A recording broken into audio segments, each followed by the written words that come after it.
Next, Mary Backstayge, Noble Wife, the story of America's favorite family of the footlights and of their fight for security and happiness against the concrete heart of Broadway.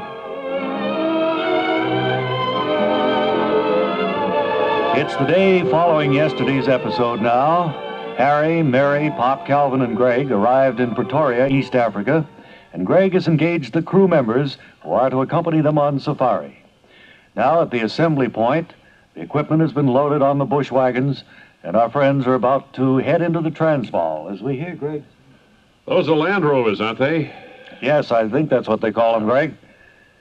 Yeah. Okay. You did well in lining up this crew. They look like good men. We have all the film, cameras, the lights, and the crew. Is there anything we've forgotten now? Well, we've got the food supplies, don't we? That's going to be important when we get into the Transvaal. Yes, I've got the food, drinking water, and is there anything now that I've forgotten? Plenty of film, Greg. Have we got plenty of film? Oh, yeah, plenty of film. I have black and white and color. I'd like to get your thinking on this, Harry. I thought maybe we could get two different angles, shoot simultaneously, so that we won't have to, retake the same scene over and over. Take it from two different angles, one color, one black and white. Does that make any sense to you? Well, it does to me, of course. It does to me, but I don't know anything about producing film. No, I don't either. I mean, it sounds good. It sounds good, but it doesn't make sense. Why one shot black and white? Why not both color? It's going to be a color show, isn't it, Greg? I'm sure it will be color. Mm-hmm. But you'll always have what we call you have a safety there with the backup. Be a backup. Well, I don't know. I think they'd both be shot in color, but who's going to shoot the other camera? You're the principal cameraman. Now, when we get out into the wild, shall I hold the animals while you photograph it? I mean, like, suppose a wild beast comes by. Shall I hold him by the horns, or what? I don't think that's a very good idea, Calvin. They can be pretty mean, those wildebeests, sometimes, when they want to be. Well, if I hold on to the wildebeest, maybe you get a picture of me trying to get on him and ride him. That would be exciting, all right. Well, I don't think you should do that. Greg, that doesn't make too much sense. I wouldn't encourage him to do anything like that. Well, we'll figure it out when we get there. I think the trucks are ready to pull out, Greg. Shall we climb aboard? Okay, everybody aboard? Yeah. I'm aboard. Wait till I get up. Wait, give me a hand, Mary. I'll help you up. Well, here we go. Wait!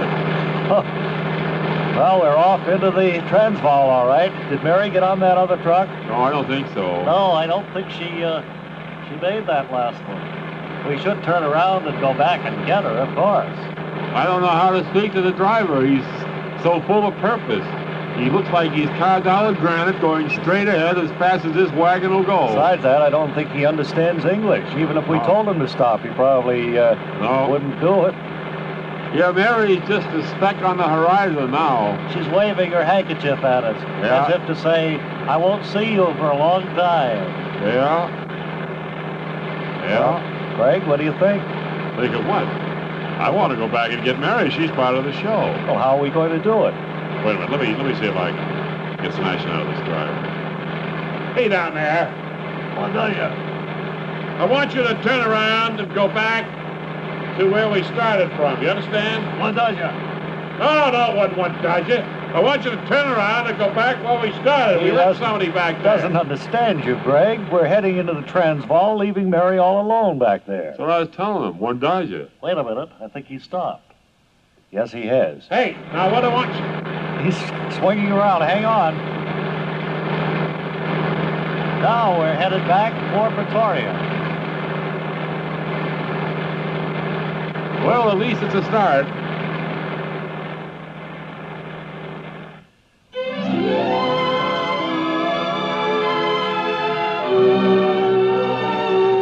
And so our friends get off to a rather shaky start on their safari. But you want to be here on Monday when we'll hear Mary say, No, I was all set to go to a movie. That's Monday in the next exciting episode of Mary Backstage, Noble Wife. Word Carr speaking.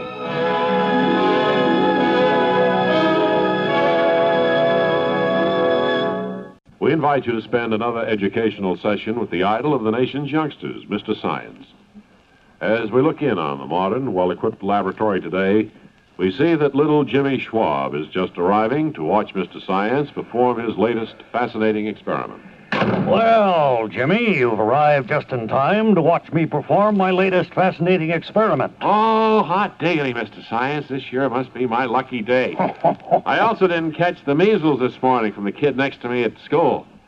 And now, what fascinating experiment am I going to be privileged to behold? Well, today, Jimmy, we're going to utilize our laboratory equipment to prove that all chemical elements expand in size when they're heated. Holy mackerel, Mr. Science. I never dreamed that chemical elements did that. In fact, I tried to heat an ice cube once, and it just turned into a puddle. Well, ice isn't really a chemical element, Jimmy. But if you'd heated the water you obtained from melting your ice cube, then you could have seen it expand. Gee, willikers, Mr. Science. I don't understand how I could have heated that water when it was all spilled on the rug and soaked right into it. Well, that's only because you weren't using modern laboratory equipment to perform your experiment. And water really isn't the best element to test for heat expansion anyway. But today, you'll see how another common element increases greatly in size when it's heated. Now, to prove dramatically that the molecules and chemicals grow larger when they're warmed up, we're going to start our experiment with a test tube of chilled mercury. Golly Moses, Mr. Science. What's that large, imposing piece of laboratory equipment you've utilized to chill the mercury? That's called a refrigerator, Jimmy. Great day in the morning. Wait till I brag to the bullies at the playground that I've seen one of those. Yes, I'm sure it'll be quite a feather in your cap, son. But the most amazing part of this experiment is still to come. Now, notice how the mercury cooled in the refrigerator fills only about half our test tube. Gee whiz, yeah. It's too bad you didn't have enough to do the experiment right. Well, as you'll see in a moment, lad, this is all the chilled mercury we need to do the experiment properly. Now, notice how it's already beginning to rise in the tube as it warms to room temperature. Great. Jumping Jehoshaphat. You're right, Mr. Science. Never before have I seen the working of such powerful magic. Well, actually, it's not magic, Jimmy. The structure of the molecules is changing. And watch how the process is accelerated as I hold the tube over our laboratory Bunsen burner. Holy Moses. You can see it growing with the naked eye. We'd better flee in panic before it spreads like the monster fungus from the lost planet I saw on TV and consumes us both. Oh, just calm down, then. Nothing like that's going to happen. Mercury just happens to be the element that expands most rapidly when it's heated. Some of the others change so little that the difference can only be seen with a microscope. But every form of metal, liquid, and gas does increase in volume when its temperature is raised. Gee, and I'll bet you could even make some sort of device with an element in a tube to measure how hot the weather is. What a boon to mankind that would be. Right, Mr. Science? Yes, but a device like that's already been invented, Jimmy. It's called a thermometer, and it has mercury inside. No kidding. Well, maybe we could come up with an improved version using some of the stuff in this other bottle here. I'll hold over the Bunsen burner and see if it expands. No, don't do that, Jimmy. That liquid must never be heated. Put the bottle down, boy. Well, it's only half full. Put it down. I want to see if holding it over the fire will make it do anything.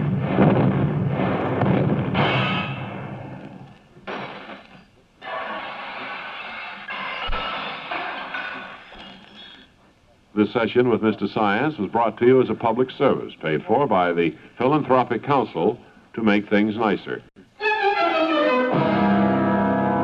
And now it's time for another story of drama and tense emotion.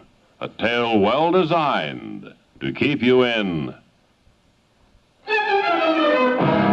anxiety.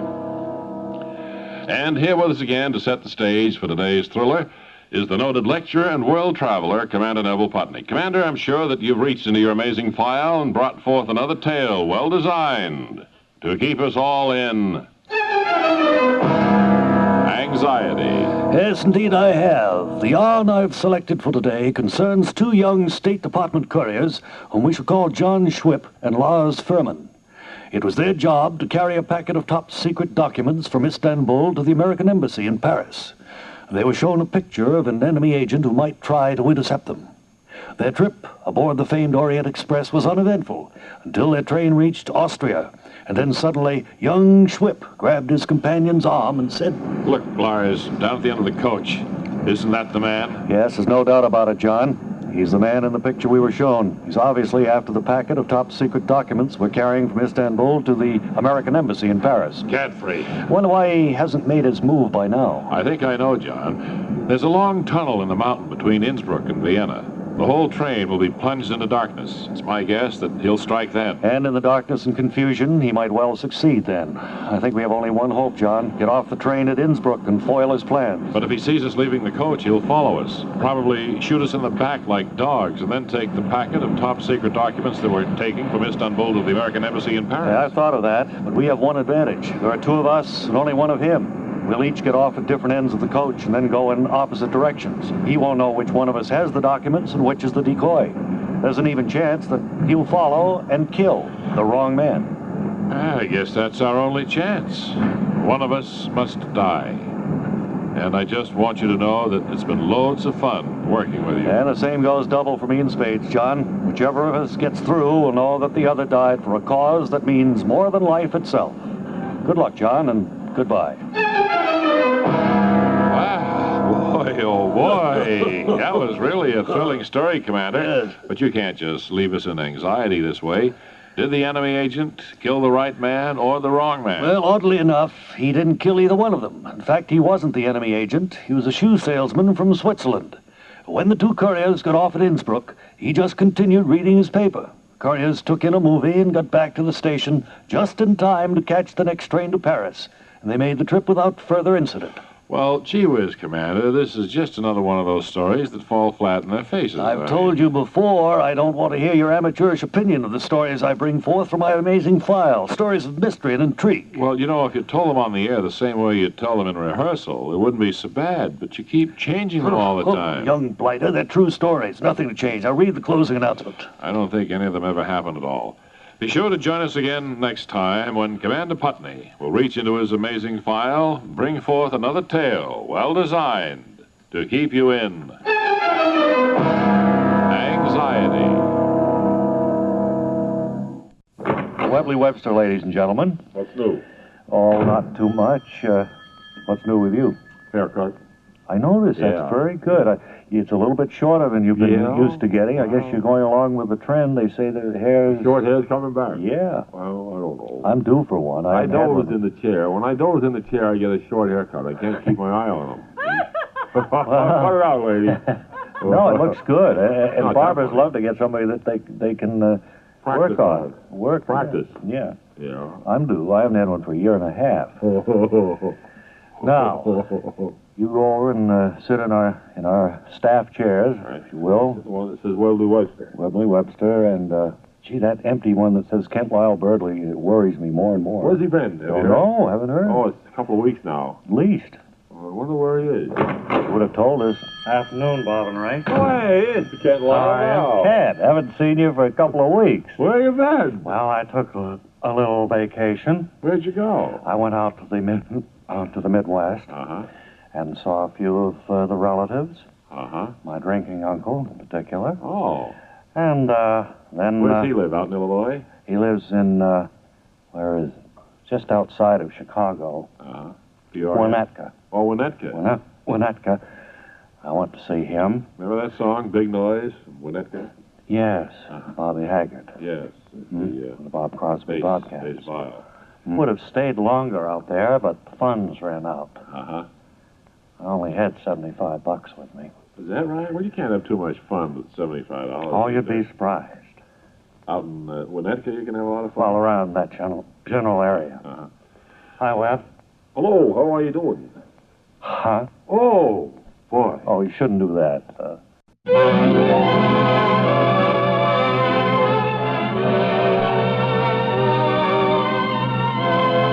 Next, Mary Backstayge, Noble Wife, the story of America's favorite family of the Footlights and of their fight for security and happiness against the concrete heart of Broadway.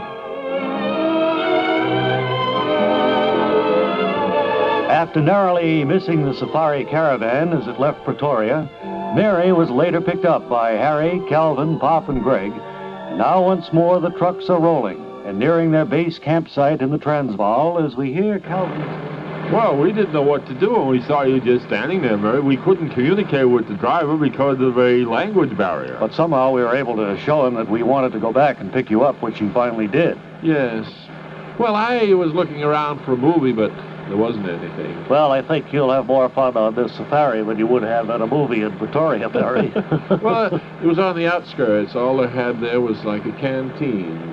And a lot of tough-looking people standing around, Well, cowpunch type. I think it's just as well that we came back and picked you up, Mary. Oh, I'm sure of that. Yes, sir. You're a long way from home. How much further to the base campsite, Greg? Do you know? You got your map there? Yeah, it looks like, oh, I don't know, maybe... Where are we right now? Well, we're practically, you see how the road bends here? Yes. Mm-hmm. Well, do you see this, like, wide open area, space? That wadi there? Kind of like would be the camp, you understand? Uh-huh. Well, No, that's not wadi.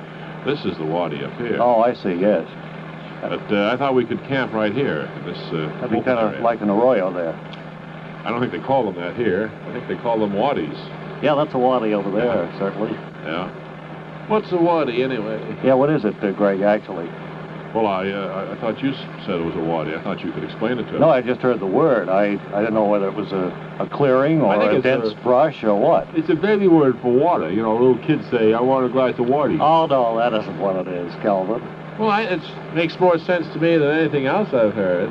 I would like a glass of wadi right now. I think it's a dry riverbed myself. Oh, here, Mary, here's some wadi here we have. I'd like a glass of wadi, too, Greg, All right, after sure. Mary. Very good. Okay, driver, this is it. What does you? This is the... Oh, hey, Hold on. oh, look out! Oh, he throws... Oh, I think he throws had it. on the brakes. He really throws on the... Oh, well... On the brakes. Look Well, at we're this. here. Part of your crew has already arrived, I guess, Greg. Got the tents up and everything. I'm so hungry now, I could eat almost anything. It's been a long time since we had a meal. Yeah, it has. Come to think of it, did the cook tent get put up? Can you see it Yeah, anywhere? it's up. I can see smoke curling up now. Indicates that he has a fire going anyway. Just listen to these sounds, will you? It's going to be a most exciting TV special when we get this down on tape. I suppose at night the animals are attracted by the fire and the smell of food and come into camp. I think I read that once. Yes, I think so. That's true, Mary. We'll have to post guards tonight. Keep them away with sticks. Well, you're going to have some of the natives act as guards. They'll know how to treat the animals if they try to get in here, I suppose. Well, I'll speak to the chief in a few moments. Now then, let's see what we can have to eat tonight. What do you think you'll have, Mary? Oh, I don't know. I'm not all that hungry. How about you, Calvin? Oh, I don't know. I think maybe just a Caesar salad and a glass of white wine. I think that might do it. You know, a Brunswick stew might be good tonight. Haven't had any of that for quite a while. That's rabbit stew, isn't it? Yes, mm-hmm. Well, I don't know if we should Should be prepare plenty that of rabbits unless around, too. Unless he has it frozen.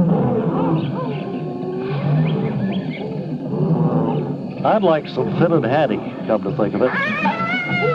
Well, there's no fish market around here, Pop. No, Well, I know that. I think we're all operating under misapprehension. This certainly is the restaurant. We'll have to take. He's going to make just one thing. He's not going to have fin and hattie for you and a Caesar salad for you and Brunswick French stew fries. for me. What's that? Brunswick stew for me. Yeah, and steak and French fries for Greg or whatever. Well, I suppose he He'll will. have to make one thing, and that will have to do for everybody. And after that, we'll get a good night's sleep and then set out and film the first part of our TV special tomorrow morning. That's all. What's the matter, Greg? The cook tells me we won't eat anything until tomorrow.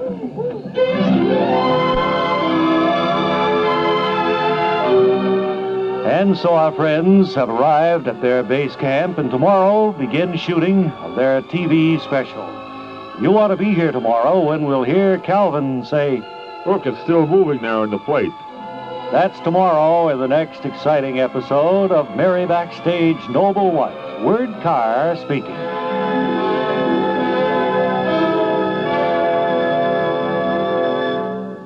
For those of you who probably don't realize, you know, Kent Lyle was one of those famous old-time radio announcers. Could you tell us some of the big shows that you announced back in the heyday of radio? Of course, out in Chicago, I did hits and encores. I don't know whether you're old enough to remember that.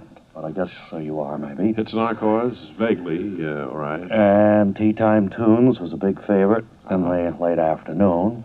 5 o'clock Follies was always good in the late That afternoon. was the show I was doing when I came to New York. I left that show and came back here to seek my fortune. Uh-huh. And, of course, my programs included some of the big ones of the era. Big ones like the Hit Parade or... I was going to tell you a story about that. Very interesting. You remember on the radio, my good friend Andre Baruch was the announcer. Yeah, right. And he became ill one week that the Hit Parade was on, and I got a call from his office saying they'd like to have me fill in for him.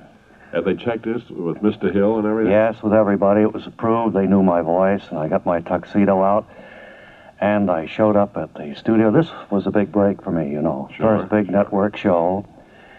And at the last minute, Andre walked in and said he felt better, and he was going to do the show. Oh, boy. I was heartbroken. That was a disappointment.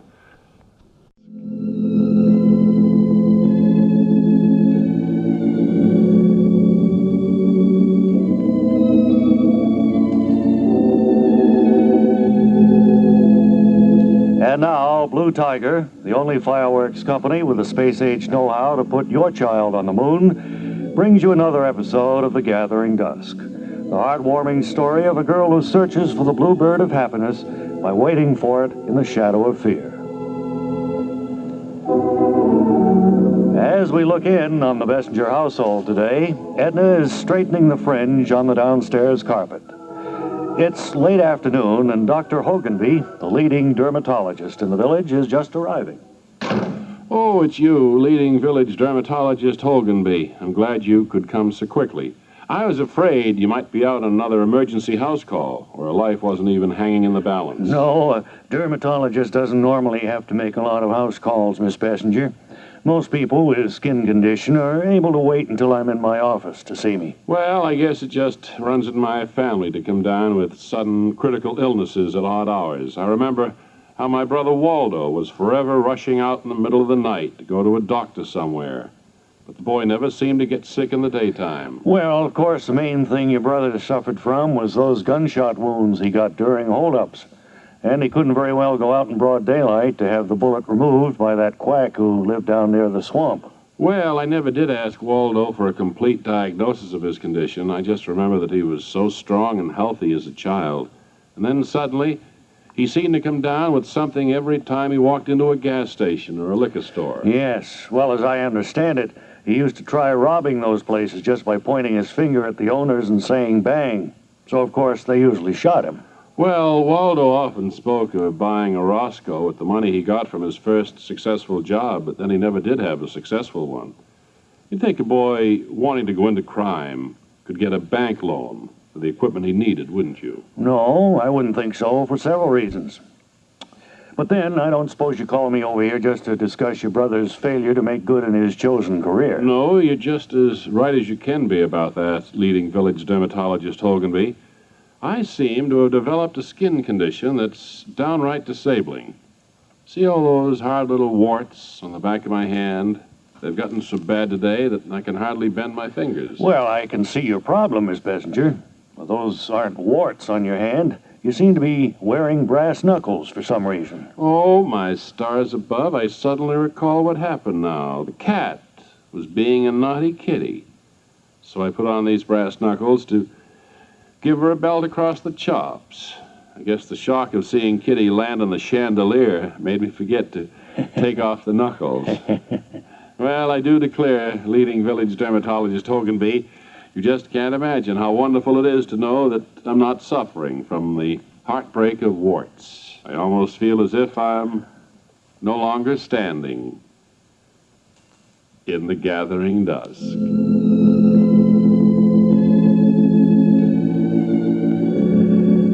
Can it be that Edna's miraculous cure from an unsightly skin affliction may at last open the door to future happiness? Or will the realization that she has no stepladder to rescue the cat from the chandelier only lead to further heartbreak? Be sure to join us for the next exciting episode, when Edna may be forced to throw cat food up toward the ceiling with a pitchfork in the gathering dusk.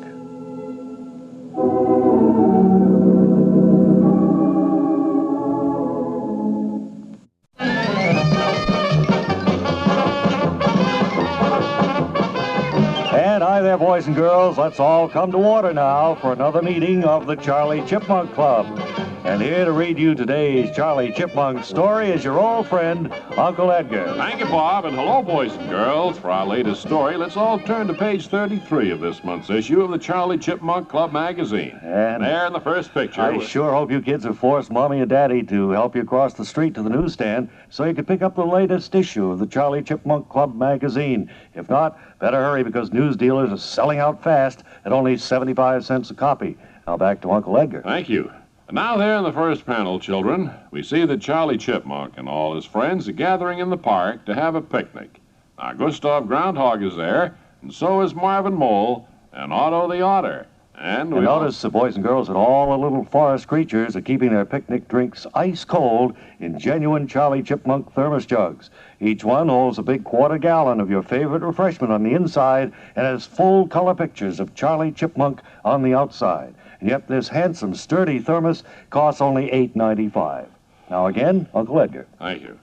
Now, in the next panel, boys and girls, look at all our little friends spreading out their big picnic blanket on the ground. And it's an authentic Charlie Chipmunk blanket, kids, woven of strong acrylic fiber and with the official emblem of the Charlie Chipmunk Club stamped right in the corner. Only $17.50 in the regular twin size, and even less for you younger club members who still sleep in cribs. Uncle Edgar? Bob, we've spoken privately about the way you keep breaking into my stories. I certainly hope you aren't planning to do it through the whole show again today. Well, I'm just helping the boys and girls learn more about all the great products offered by our wonderful sponsors, and I'm sure you realize these messages make it possible for you to be here. So, won't you continue? Well, all right. Now, in the next picture, kids, we see the little forest people opening their picnic baskets of fried chicken. And I'll sure bet you never saw a chipmunk eat chicken before. But everybody loves delicious, super crunchy fried chicken, fixed as only the folks at your local Charlie Chipmunk takeout stand can fix it. 8 big pieces, including your choice of a drumstick or a thigh, for just $3.99. Get Mommy to send out for dinner this evening to that wonderful place where you see the giant figure of Charlie Chipmunk revolving in the sky. Now, once again, Uncle Edgar. Look, Bob, I've just about had it with you horning in every few seconds to do another commercial. Now, I'm telling you to cut it out. I'm sorry, Uncle Edgar, but we have a commitment to pass along these valuable shopping tips to the boys and girls. Well, they aren't just shopping tips. They're commercials, and they're breaking up my story, so it doesn't make any sense. Well, I think it's your complaints that are interrupting the program more than anything. These shopping tips are hardly noticeable. Why don't you just ignore them and get on with whatever you're doing? Well, listen, I'm pretty upset, but I'll try. Okay, well, now, in the next picture, kids, we can see that Charlie and his friends have finished their picnic lunch, and they're all swinging on the swings in the park. And you can have a swing like that for your very own kids when you urge Daddy to buy you an official Charlie Chipmunk outdoor trapeze. It also has acrobatic rings and an extra chain that just hangs down to use for whatever you want. Still, it's priced at a remarkably low $98. Now we see that it's starting to get dark in the forest, boys and girls, so all the furry creatures are packing up to go home now. And there's plenty of room for all their picnic gear in the back of that 1974 Charlie Chipmunk station wagon gang. Has a big V8 engine plus an authentic Charlie Chipmunk hood ornament in your choice of brass or nickel. Only $4,850 FOB Detroit. Make your folks trade in their old car on a Charlie Chipmunk today. Moving right along now to the next picture, we see that the little... Edgar, I'm sorry. Our time is up for today, I'm afraid.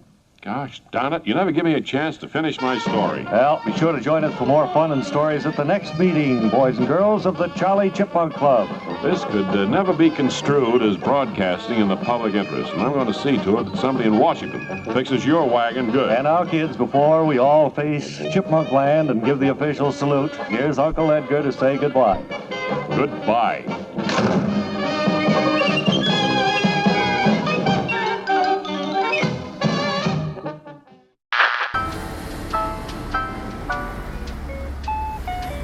Close in 5 minutes.